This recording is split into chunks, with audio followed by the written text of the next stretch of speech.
पर मुख्तार अब्बास नकवी बीजेपी की तरफ से क्या कहा गया वो आपको बता देते हैं। आस्था के सम्मान की सुरक्षा होनी चाहिए और अगर आस्था के मद्देनजर ये फैसला लिया गया है तो उसमें गलत क्या है। सावन में दुकानों पर नाम को लेकर विवाद थमने का नाम नहीं ले रहा है और लगातार इस पर प्रतिक्रियाएं भी सामने आ रही हैं। पहले आप वो सुन लीजिए। मेरे समझ से गलत नहीं किया है। आज यहाँ प्रमोद लड्डू है, हम लोग लड्डू खाने वाले, अगर ऐसे ही रहता नेम प्लेट नहीं लगता तो प्रमोद दुकान में नहीं जाते हैं हम लोग, और जब मालूम होता है कि प्रमोद लड्डू अच्छा है तो वहाँ चले जाते हैं। उसी प्रकार से कामर वाले लोग, अच्छा प्रसादी देने वाले लोग, बढ़िया डीलिंग करने वाले लोग अगर हैं, नाम हो जाता है तो उनको नाम पहचान के लोग जाते हैं।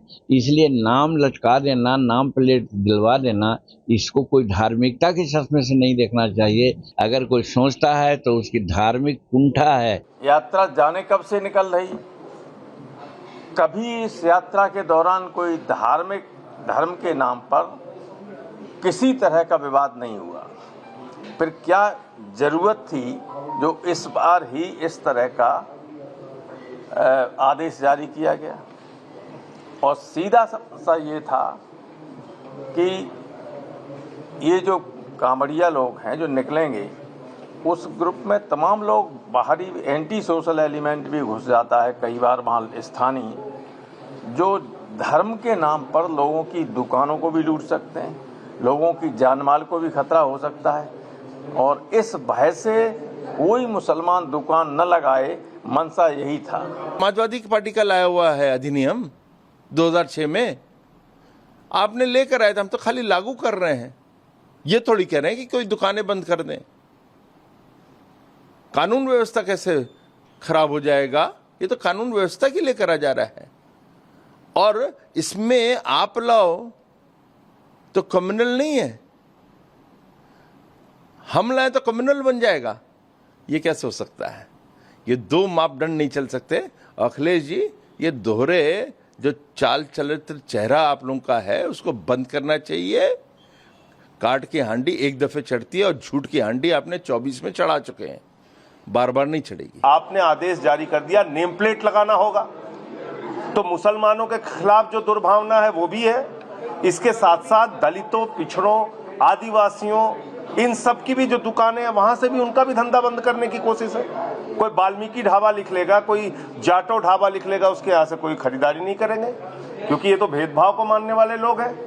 तो इसलिए ये जो फैसला है ये दलितों, पिछड़ों, अल्पसंख्यकों के खिलाफ है, आदिवासियों के खिलाफ है। इस तरह से जो ऑर्डर निकालकर आर्टिकल 17 का वायलेशन है संविधान का, अनटचेबिलिटी को प्रमोट कर रहे हैं, राइट टू लाइफ के खिलाफ है, आप लाइवलीहुड के खिलाफ है, आर्टिकल 19 के खिलाफ है। और ये आप होते कौन है भाई?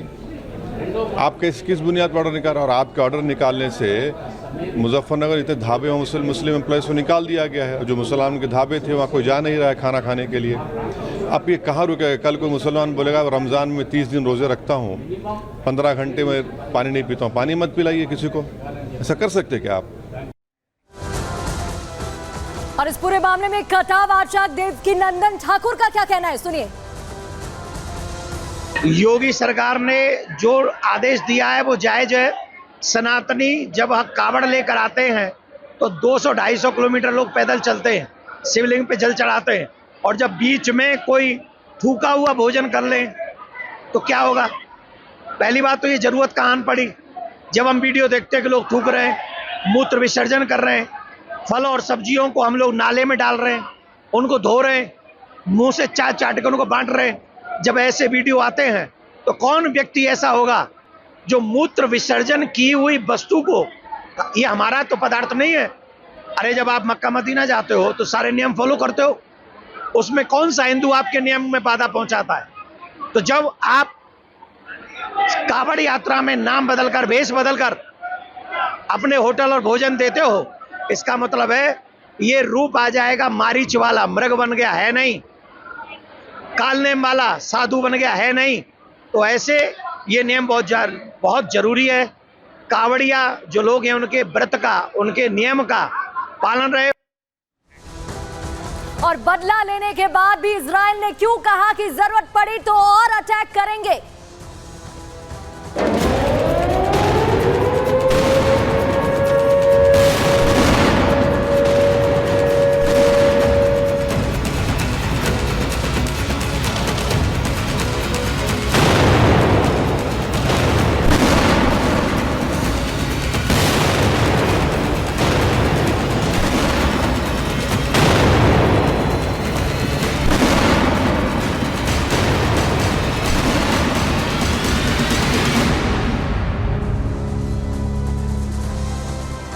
तो पिछले साल 7 अक्टूबर को इजराइल और हमास जंग की शुरुआत हुई थी, याद होगा आपको। लेकिन आग अभी भी नहीं थमी है। इस जंग की आंच यमन तक पहुंच गई है। यमन में दूरी है लेकिन आंच पहुंच चुकी है वहां तक। इजराइल ने यमन में घुसकर हूती विद्रोहियों पर एयर स्ट्राइक की है। इजराइल के इस हमले से ये जंग एक बार फिर भड़कने की आशंका जताई जा रही है कि भड़क उठी है, क्योंकि दुनिया के बड़े देश इजराइल और हमास के बीच समझौता कराना चाहते हैं, लेकिन यहां जंग थमने का नाम नहीं ले रही है। ऐसे में शुक्रवार को हूती विद्रोहियों ने तेल अवीव पर ड्रोन से अटैक कर दिया है, जिसके जवाबी कार्रवाई में यमन पर एयर स्ट्राइक की गई है। आपको सबसे पहले बताएंगे कि इजराइल का हूती पर हमला हुआ, लेकिन हमला कैसे किया गया है। इजराइल का हूती विद्रोहियों पर हमला, जहां यमन में घुसकर एयर स्ट्राइक की गई। दो रास्ते हैं, या तो आप जहाज से जाए, पानी के जरिए जाइए, या फिर आप एयर स्ट्राइक करिए। और एयर स्ट्राइक के जरिए यहां पर हुदैदाह सैन्य ठिकाने पर बमबारी की गई है। तेल भंडारण को भी निशाना बनाया गया है और बिजली स्टेशन पर भी कई बम गिराए गए हैं। हमले में 3 लोगों की मौत की खबर है, 87 लोग घायल हैं। यमन के टीवी चैनल ने हमले की पुष्टि की है कि यह हमला यहां पर किया गया है। तो कई लोगों की घायल होने की खबर इसमें सामने आ रही है और बताया जा रहा है कि कई लोगों की मौत भी हुई है। अब आपको जरा तस्वीरों के माध्यम से दिखा देते हैं कि वहां पर क्या कुछ तस्वीरें सामने आई है। न्यूज चैनल वहां की पुष्टि कर चुका। ये देखिए तस्वीरें, एयर स्ट्राइक होती है और बम गिराए गए हैं। हमले की खबर यहां पर सामने आ रही है और आप ये देख सकते हैं किस तरीके से एक के बाद एक हवाई बम गिराए गए हैं और उसके बाद की तस्वीर कैसे जनजीवन वहां का अस्त व्यस्त हो रखा है और जंग थमने का नाम नहीं ले रहा है। और आप ये तस्वीरें जरा आग की उठती लपटों की देखिएगा, ब्लास्ट की देखिएगा, किस तरीके से वहां पर हमले के बाद की स्थिति पैदा हो जाती है। लोग सहम जाते हैं और उसके बाद एक्टिव होती है टीम। ये जरा तस्वीर देखिएगा जो वहां से विजुअल्स आए हैं, किस तरह से जब हमले होते हैं, एयर स्ट्राइक की जाती है, ऊपर से आग के गोले गिराए जाते हैं, बम गिराए जाते हैं, तो वहां कैसे ब्लास्ट की ये तस्वीर मिली है और धुआं ही धुआं चारों ओर आसमान में छा जाता है और वहां पर किस तरीके से हालात बन जाते हैं। अब इजराइल के पीएम बेंजामिन नेतन्याहू का क्या कुछ कहना है, वो भी सुन लीजिए। אזרחי ישראל, שבוע טוב. מתחילת המלחמה הבהרתי שישראל תפגע בכל מי שיפגע בנו. ולכן מוקדם יותר היום כינסתי את הקבינט המדיני-ביטחוני. तो देखा आपने क्या कहा, उन्होंने मॉनिटरिंग भी की थी हमले को। बेंजामिन नेतन्याहू ने लगातार जब ये हमला हुआ तो मॉनिटर कर रहे थे, ये भी जानकारी मिली थी। हूती पर हमले के बाद इजरायली प्रधानमंत्री ने क्या कुछ कहा, ये हमने आपको सुनाया। अब जरा आपको ग्राफिक्स के जरिए बता देते हैं कि इजराइल ने कैसे हमला किया था और क्या कुछ इस दौरान हुआ था। जरा ये तस्वीर और मैप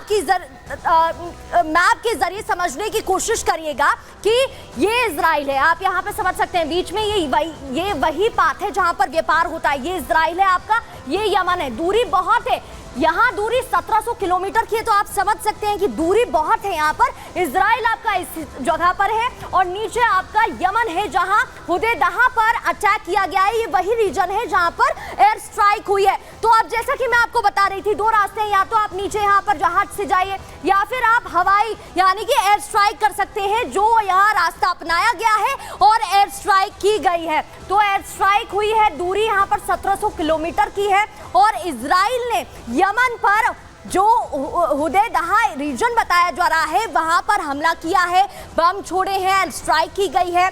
और यहाँ पर देखिए ये जो पाथ आप देख रहे हैं ये वही पाथ है, यहाँ पर व्यापार भी होता है।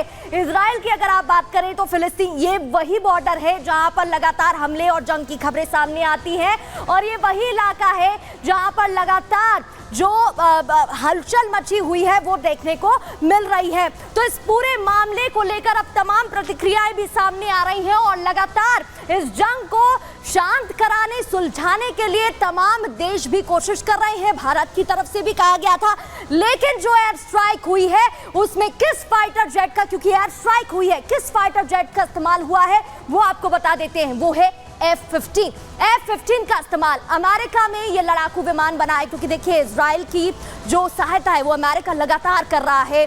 2660 किलोमीटर प्रति घंटे की रफ्तार से ये काम करता है।